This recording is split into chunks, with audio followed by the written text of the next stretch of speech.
আজকে আমরা বানাবো মাটন রেজালা। মাটন রেজালা বানানোর জন্য প্রথমে লাগবে হচ্ছে মাটন। আমার পরিমাণ মতন আমি মাটন নিয়েছি, তোমাদের পরিমাণ মতন তোমরা মাটন নেবে। প্রথমে লাগবে হচ্ছে মাটন। এটা মাটনটা ম্যারিনেট করে রেখেছি, ম্যারিনেশনের বিষয় আমি বলবো একটু পরে। আগে কি কি লাগবে বলে দিই। আমাদের লাগছে মাটন, তার সাথে লাগবে হচ্ছে কাজু পেস্ট। এটাকে আমি হামানদিস্তায় পেস্ট করেছি, তোমরা মিক্সিতেও পেস্ট করতে পারো। কাজুর পেস্ট লাগবে। আচ্ছা, তার সাথে লাগবে হচ্ছে আদা রসুন বাটা। আদা রসুন বাটা কিন্তু এই মাংসের মধ্যেই দেয়া আছে, যার জন্য আমি আলাদা করে দেখাচ্ছি না। আদা রসুন বাটা, পেঁয়াজ বাটা, এগুলো কিন্তু সব মাংসের মধ্যেই দেয়া আছে, যার জন্য আমি আলাদা করে আর দেখাচ্ছি না। এর মধ্যে আদা রসুন বাটা, পেঁয়াজ বাটা আছে। আচ্ছা, এরপরে লাগবে হচ্ছে কিছু কুচনো পেঁয়াজ, অল্প কুচনো পেঁয়াজ, কাঁচা লঙ্কা, দিতে পারো না দিতে পারো। আচ্ছা, লাগবে হচ্ছে টক দই, অবশ্যই মাস্ট এই রান্নায় টক দইটা, যেহেতু মাটন রেজালা হচ্ছে। টক দই দিলাম। আচ্ছা, তারপরে লাগবে হচ্ছে টমেটো কুচি, অল্প একটু টমেটো কুচি দিলাম। আচ্ছা, তারপরে লাগবে হচ্ছে গোলমরিচ আর গোটা গরম মশলা, শাহি গোলমরিচ আর গোটা গরম মশলা লাগবে কিন্তু এই রান্নাটায়। আর লাগবে যেটা, সেটা হচ্ছে মাটন স্টক। আর একটা আসল জিনিস লাগবে, সেটা আমি বলছি। মাটন স্টক লাগবে। আসল যে জিনিসটা লাগবে সেটা হচ্ছে শুকনো লঙ্কা। এই রান্নার আসল জিনিস কিন্তু শুকনো লঙ্কা।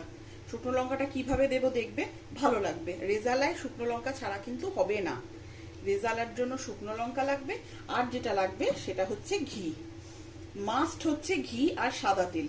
রেজালা কিন্তু সর্ষের তেলে হয় না, এর জন্য লাগবে হচ্ছে ঘি। পরিমাণ মতন তোমরা যে যেরাম দেবে। এই জিনিসগুলো দিয়ে আজকে আমি রান্না করব হচ্ছে আমার মাটন রেজালা। আচ্ছা, এবার দেখো, গ্যাসে আমি কুকার বসিয়েছি। হ্যাঁ, এটা কিন্তু কুকারে হবে, মাটন রেজালা ইন কুকার, কুকারে হবে। কিন্তু আমি কিন্তু এতে সাদা তেল দিয়েছি। রেজালা কিন্তু কখনোই সর্ষের তেলে হয় না। দেখো কি পরিমাণ সাদা তেল দিয়েছি। সাদা তেল দিয়েছি, তেলটা একটু গরম হলে তারপরে ঘি দেবো, কেন কি ঘি কিন্তু চটজলদি গরম হয়ে যাবে, যার জন্য তোমাকে তেলটা আগে গরম করে নিতে হবে। তেল একটু গরম হলে তারপরে আমি কিন্তু তেলের মধ্যে ঘি দেব। যে যেরকম পরিমাণ ঘি পছন্দ করে, ঘিয়ের কোনো মাপ নেই, কিন্তু এই সব রান্নায় কিন্তু ঘিটা একটু বেশি লাগবে, এটা কিন্তু মাথায় রাখবে।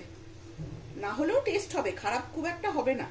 আমি দিচ্ছি এতে 1 চামচে, 2 চামচে, 3 চামচে, 4 চামচে ঘি দিলাম আমি, 5 চামচে দিলাম এতে আমি ঘি। তেলটা আমার গরম হলো, তারপর কিন্তু আমি ঘিটা দিলাম। তেল গরম হয়ে গেছে, ঘি গরম হয়ে গেছে। তেলটা গরম হওয়ার পর কিন্তু ঘি দেবে, কেন কি ঘি দেওয়ার পর বেশিক্ষণ রাখতে পারবে না। আর অবশ্যই ভাবে আঁচ কমিয়ে কিন্তু ঘিটা দেবে, নাহলে কিন্তু পুড়ে যাবে। এরপর আমি দিলাম পেঁয়াজ কুচি। আমি যে পেঁয়াজ কুচিটা করে রেখেছিলাম সেইটা দিয়ে দেবো আমি তেলে। পেঁয়াজ কুচি দিয়ে দিলাম। এবার এটাকে ভালো করে নাড়বো। দেখো, পেঁয়াজটাকে মোটামুটি লাল করা অবধি কিন্তু নাড়তে হবে। পেঁয়াজটাকে লাল করা অবধি কিন্তু নাড়তে হবে। দেখো, পেঁয়াজের কিন্তু কালার এখনো পাল্টায়নি। যতক্ষণ না কালারটা পাল্টাচ্ছে না, আমাদের কিন্তু পেঁয়াজটাকে নাড়তে হবে। মাথায় রাখবে, এটা কিন্তু সর্ষের তেল নয়, ঘি আর সাদা তেল দিয়ে রান্না, যার জন্য কিন্তু পেঁয়াজ সর্ষের তেল দিয়ে ভাজলে যেরাম লাল হয় সেরাম কিন্তু লাল হবে না পেঁয়াজটা। এটা কিন্তু মাথায় রাখবে। এটা সাদা তেল আর ঘিয়ের রান্না, যেহেতু সর্ষের তেলের থেকে কিন্তু ভাজার কালারেও ডিফারেন্স আসবে। এবার আমি এই পেঁয়াজ ভাজার মধ্যে দিয়ে দেবো হচ্ছে ম্যারিনেটেড মাটনটা। এটা আমার ম্যারিনেটেড মাটন, এইটা আমি দিয়ে দেবো। এর মধ্যে কি কি দিয়েছি তোমাদের আগেও বলে দিয়েছি। এর মধ্যে আদা রসুন পেঁয়াজ বাটা আর পোস্ত বাটা দেয়া আছে কিন্তু এই ম্যারিনেশনটার মধ্যে। আদা রসুন পেঁয়াজ বাটা আর পোস্ত বাটা, এই ম্যারিনেশনটা আমি এবার দিয়ে দেবো কুকারে পেঁয়াজের উপরে। আঁচ কমিয়ে দেবে, এইবার ম্যারিনেশনটা দিয়ে দেবে পেঁয়াজের উপরে।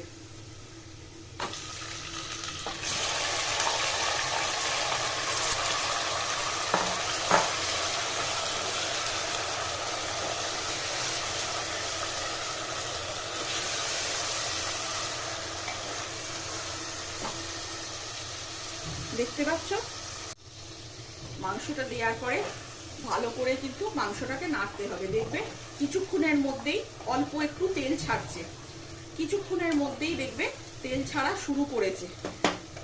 এখানেই কিন্তু থামিয়ে দিলে চলবে না, কিছুক্ষণের মধ্যেই বুঝতে পারবে তেল ছাড়া কিন্তু শুরু করে দিয়েছে। এবার এইটাকে আমাকে একটুখানি চাপা দিয়ে কষাতে হবে। মাটন থেকে কিন্তু প্রচুর জল বেরোবে। আমি পেঁয়াজ দিয়েছি, পেঁয়াজ বাটা থেকেও জল বেরোবে, কাজু বাটা আছে, পোস্ত বাটা আছে, আদা রসুন আছে, আদা রসুন থেকে অবশ্যই জল বেরোবে না, কিন্তু পেঁয়াজ থেকে আর মাটন থেকে কিন্তু জল বেরোবে। এই পরিস্থিতি দাঁড়িয়ে আমি কিন্তু কুকারের ঢাকনাটা দিয়ে চাপা দিয়ে অল্প একটু এটাকে নেড়ে নেবো। তোমাদের যদি প্রয়োজন মনে হয় এর উপর কিন্তু তোমরা অল্প একটু জল দিতে পারো। বাটিটা ধুয়ে অল্প একটু জল দেবে, মাস্ট কিন্তু গরম জল, না হলে কিন্তু রান্নার পুরো স্বাদটাই নষ্ট হয়ে যাবে। এবার হালকা করে চাপা দিয়ে আমি নাড়ব। এবার দেখো চাপাটা খুলে আমি দেখে নেব তেল বেরিয়েছে কিনা বা মাংসটা লেগে গেছে কি। দেখো সুন্দর তেল বেরিয়েছে। আমি কিন্তু এখন অবধি জল দিইনি, ম্যারিনেশনটা দিয়েছি, সুন্দর তেল বেরিয়েছে। আমার কিন্তু মাংস এক ফোঁটাও লেগে যায়নি। এটা কিন্তু খেয়াল করবে তোমরা, মাংস যেন লেগে না যায়, ম্যারিনেশন যেন পুড়ে না যায়। এবার এর উপর ম্যারিনেশনের বাটিটা যেটা ছিল সেটা ধুয়ে আমি কিন্তু জল দেব। এতে জলটা কিন্তু অবশ্যই গরম জল হবে বা স্টক হবে, এর বাইরে কিন্তু কিছু দেবে না। অল্প একটু জল দেব, নিয়ে এটাকে আবার কষতে বসাবো। রান্না অনেক সহজে হয়ে যাবে, তারপরে যখন কুকারে করছি আরো সহজে হয়ে যাবে। একটুখানি কষানোর ব্যাপার, আর কিছুই না। আচ্ছা, এটা কষানো হবে, আমি একটু চাপা দিয়ে দেবো যাতে কষানো হয়ে যায়। এই সময় আমি যেটা করব সেটা হচ্ছে গোটা গরম মশলাগুলো কিন্তু দিয়ে দেবো। গোটা গরম মশলা তেলে দেবে না, আমি বারবার বলছি, তাহলে কিন্তু পুরো পুড়ে যাবে, দেখতে খারাপ লাগবে। গোটা গরম মশলা এই সময় দেবে। গোটা গরম মশলার কিন্তু স্বাদ তোমরা পাবে রান্নায়, দেখে নিও একবার। এই সময় দিয়ে তেলের মধ্যে দেবে না, পুরো দারচিনিটা কিন্তু পুড়ে যেতে পারে, লাল হয়ে যেতে পারে। এই সময় গোটা গরম মশলাটা দিয়ে আবার চাপা দিয়ে কিন্তু কষাবে, যেমন করে কড়াইতে আমরা কষাই সেরকম ভাবেই কুকারে চাপা দিয়ে দিয়ে কষাবে। আর একবার খুলে দেখে নেবে জল দেওয়ার পরে কষানো হলো কি হলো না সেটা অবশ্যই দেখে নেবে। আঁচ কিন্তু কম রাখবে, পোস্ত বাটা দেয়া আছে, এতে কিন্তু চট করে পুড়ে যাবে আঁচ যদি বাড়িয়ে করতে যাও। আঁচ কিন্তু কম রাখবে। এই দেখো কি পরিমাণ তেল বেরিয়েছে, তার মানে আমার কিন্তু কষানো কমপ্লিট। আদা রসুন দিয়ে পোস্ত দিয়ে যেটা কষিয়েছি সেটা কিন্তু কমপ্লিট হয়ে গেছে। এবার আমি এর মধ্যে দেব হচ্ছে গোলমরিচের গুঁড়ো। গোলমরিচটা কেন দেবে? যাতে কালারটা ভালো আসে। এতে কিন্তু লঙ্কার গুঁড়ো দেবে না, গোলমরিচটা দেবেই হচ্ছে যাতে কালারটা ভালো আসে।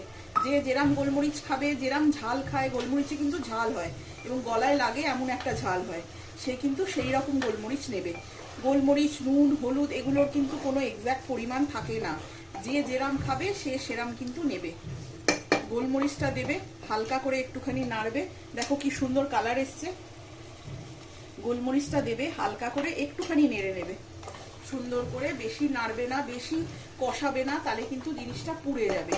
এর মধ্যে দেবে হচ্ছে টমেটো কুচিগুলো। টমেটো কুচি আমি 1 কাপ মতন কেটেছি, দিয়ে দেবে এর মধ্যে টমেটো কুচি। টমেটো কুচি দিয়ে হালকা করে নাড়বে, হালকা করে নেড়ে ওই যে ধোয়া জলটা ছিল, ম্যারিনেশন ধোয়া, সেই জলটা কিন্তু আবার একটু দিয়ে দেবে।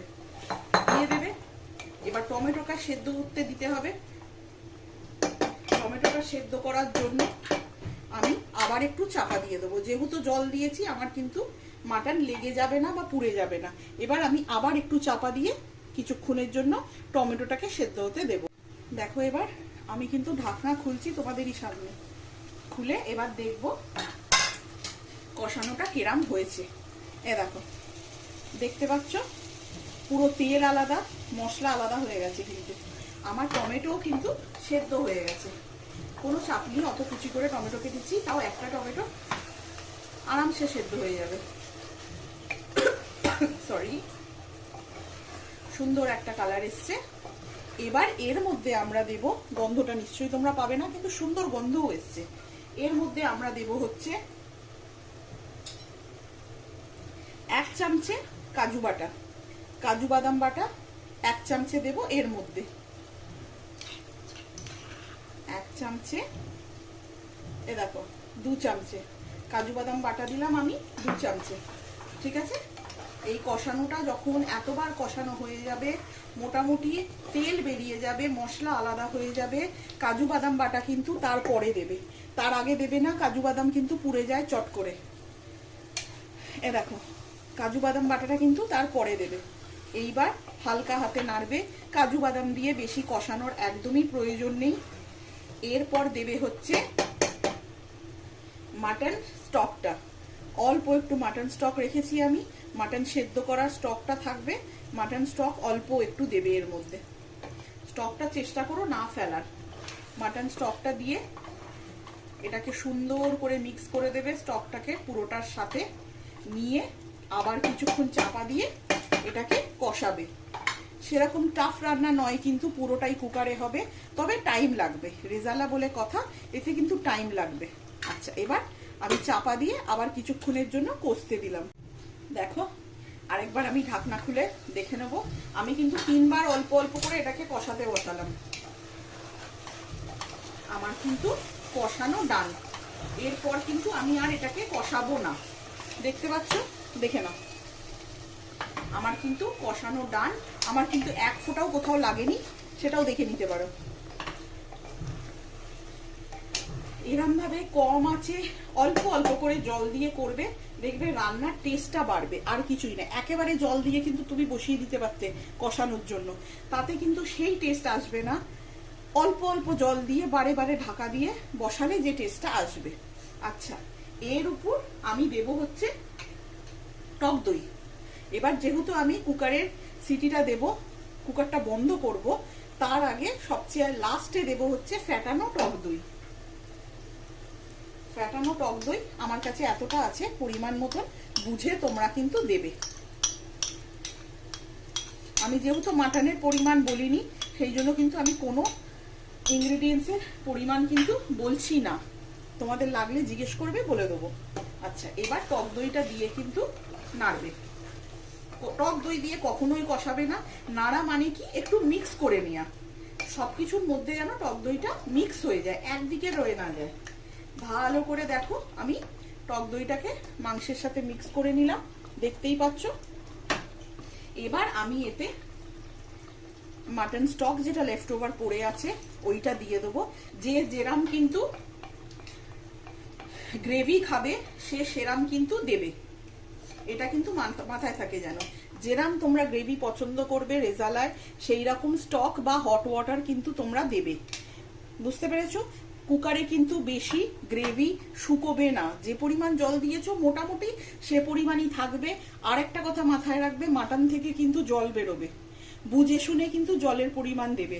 প্রথমত যে জলটা দেবে সেই পরিমাণই থাকবে, কেন কি কুকারে কিন্তু নিজের ভাপে সেদ্ধ হবে, প্লাস কিন্তু মাটন থেকেও জল বেরোবে। এটা কিন্তু মাথায় রেখে তোমরা সেরাম পরিমাণ জল দেবে। একেবারেই জল দিয়ে দেবে, এরপরে কিন্তু আর জল দেওয়ার সুযোগ পাবে না। আমি মোটামুটি আমরা যতটা গ্রেভি খাবো ততটা জল দিলাম। এবার এতে দেব হচ্ছে নুন। আচ্ছা, রেজালা কিন্তু মিষ্টি মিষ্টি হয়। অনেকেই কিন্তু রেজালাতে চিনি দেয়, আমি কিন্তু চিনি দেব না। আমাদের বাড়িতে রেজালায় কেউ চিনি কোনো কিছুতেই সেরকম ভাবে চিনি খায় না, সেই জন্য কিন্তু আমি দেব না। আমি পরিমাণ মতো নুন দিলাম।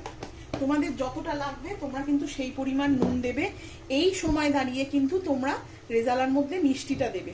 যে চিনি খায় সে কিন্তু রেজালায় চিনি দেবে। দেখো, আমি এরম পরিমাণ জল দিয়েছি। যেহেতু আমরা গ্রেভি খাবো, পোলাও দিয়ে খাবো বা রুটি দিয়ে খাবো, যাই দিয়েই খাই না কেন, সেই জন্য কিন্তু আমি এরম পরিমাণ জল দিয়েছি। কি দিয়েছি? মাটন স্টক আর হট ওয়াটার। কখনোই কিন্তু এই সব রান্নায় রেজালায় কখনোই কিন্তু ঠান্ডা জল দেবে না। চেষ্টা করবে অ্যাভয়েড করার। উপায় না থাকলে কোনো কিছু করার নেই, দিতেই পারো। শুকনো লঙ্কার ব্যবহার কিন্তু আমি এখনো করিনি, সেটার জন্য কিন্তু টাইম আছে। এই সময় দাঁড়িয়ে তুমি দেবে হচ্ছে কুকারটা বন্ধ করার আগে কেওড়া জল। কেওড়া জল কিন্তু রেজালায় মাস্ট। কেওড়া জল দেবে অল্প, বেশি নয়। আতর থাকলে আতর দেবে। আমি কেওড়া জল দিলাম, আমি আতর দেব না।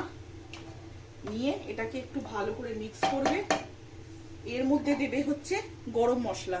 কি গরম মশলা? জায়ত্রী জায়ফল গুঁড়ো করে। আমার কাছে যেহেতু জায়ত্রী জায়ফল নেই, আমি অল্প একটু গরম মশলার গুঁড়ো, দেখতে পাচ্ছ আমি অল্প একটুখানি গরম মশলার গুঁড়ো কিন্তু দিলাম। সেটা আর তোমাদের দেখালাম না, প্যাকেট থেকে দিয়েছি যেহেতু। জায়ত্রী জায়ফলের গুঁড়ো থাকলে তোমরা কিন্তু সেটাই দেবে, সেটা প্রেফারেবল। আচ্ছা, এবার যেটা করব সেটা হচ্ছে নুন দিয়েছি, মিষ্টি যারা যারা খাবে তারা কিন্তু মিষ্টি দিয়ে নেবে। এবার আমরা কুকারটা বন্ধ করব। এবার যে যতটা নরম খাবে সে সেই রকম সিটি দেবে, কিন্তু জলের পরিমাণ কিন্তু বুঝে, বারবার বলে দিচ্ছি, কুকারে কিন্তু খুব একটা জল শুকোবে না, মাটন থেকে নিজস্ব জল বেরোবে, সেই হিসাবে কিন্তু তোমরা জল দেবে। এবার আমি কুকারটাকে বন্ধ করে দেবো। দেখো কুকার বন্ধ করে দিয়েছি। এবার নিজস্ব পরিমাণ সিটি দেবে, যে যেরকম নরম মাটন খাবে সে কিন্তু সেই রকম সিটি দেবে মাটনে। এটা কিন্তু পুরোটাই কুকারে হচ্ছে, সেই জন্য আমি দেখালাম যাতে সহজে তোমরা করতে পারো। এবার সিটি দেওয়ার পালা, তারপরে খুলে দেখাবো কেরম হলো। দেখো আমার কিন্তু সিটি হয়ে গেছে, সিটি ধোঁয়াটা কিন্তু ভেতর থেকে স্টিমটা বেরিয়েও গেছে। এবার আমি কুকারটাকে খুলবো, তোমাদের সামনেই খুলছি, দেখতে পাবে কেরম হলো। দেখো এটা হলো তোমাদের মাটন রেজালা, তাও কুকারে করা। দেখতে পাচ্ছ কি সুন্দর হয়েছে। আমি কিন্তু জল যেরাম দিয়েছিলাম সেরামই মোটামুটি কিন্তু জল আছে, বেশি কিন্তু জল শুকোয়নি, আর বেশি জল বেরিয়ে থই থইও কিন্তু হয়ে যায়নি। দেখছো তেল কি সুন্দর বেরোচ্ছে। আমি কিন্তু এতটা তেল দিইনি, মাটনের নিজস্ব তেল কিন্তু বেরোবে। ঠিক আছে, এবার আমি তোমাদের হালকা করে নেড়ে দেখিয়ে দিচ্ছি জিনিসটা কেরাম হলো। বুঝতে পারছো আশা করি জিনিসটা কেরাম হলো। আমি ঢালবো যখন তখন দেখে নেবে আরেকবার। আচ্ছা, এটা হয়ে যাওয়ার পর এবার আর একটা জিনিস করতে হবে, সেটার জন্য কুকারটাকে সাইডে সরিয়ে রাখতে হবে।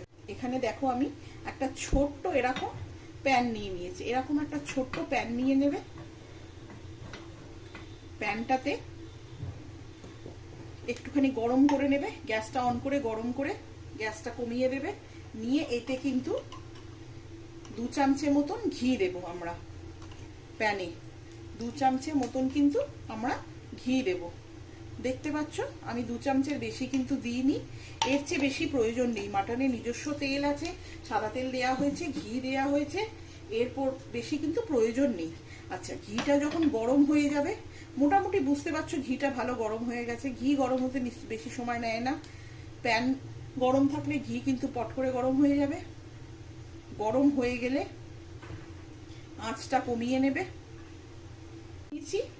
এবার আমি গ্যাসটাকে অফ করে দেবো। গ্যাস অফ করে দিলাম, এটাকে সরিয়ে নিলাম, কুকারটাকে আবার গ্যাসে বসিয়ে দিলাম। আমার কিন্তু গ্যাস অফ থাকবে, গ্যাস কিন্তু আর অন করবে না। হয়ে গেল।